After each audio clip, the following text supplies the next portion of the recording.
What is going on, y'all? Now, this vacuum ain't ran in quite a while. I don't even remember when the last time I had this machine running.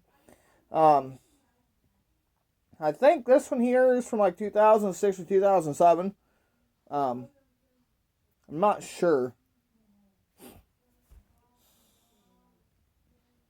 And as you can see, I do need to empty out the canister, but that's neither here nor there.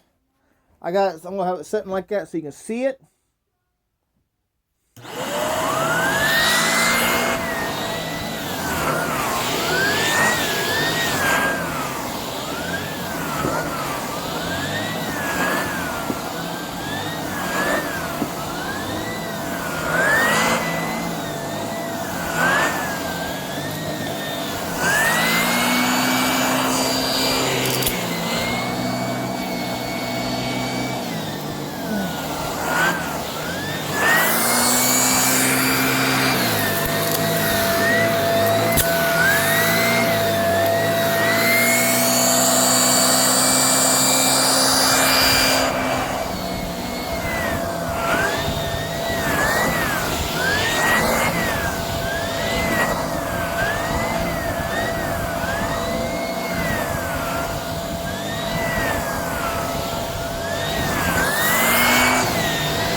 Pretty cool.